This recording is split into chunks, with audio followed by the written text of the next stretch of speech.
Hello everyone. For this video quick tutorial, our objective right now is to show in Excel how we can be able to auto-fit the data in our cells without doing it manually in each of the column. So if you observe right now, I can do it this way to get these things done. Well, I can do also for the others, but that will be a waste of time and you might be able to miss some of it if you do it manually.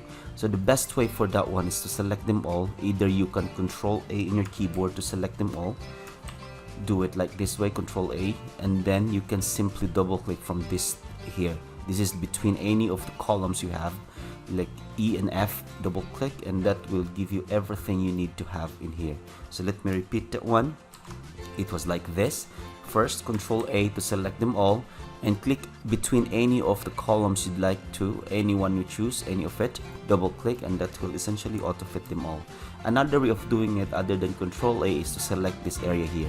When you select this one, that will essentially select everything on the cells that you have or on the worksheet that you have. So, and then later the same thing, same concept, double click them all. I'll double click between any of the column, and that will give you everything you want to see. The same thing if there's something that is not shown on the column or in the row, like this one right now, you just try to prove it like a sample only, so that one is not shown. So you can also click this one here and simply click the rows between two rows, and simply all those things will show up. That's how easy it is. I hope you have learned something, and see you again next time for the next video tutorial, short video tutorial. Bye.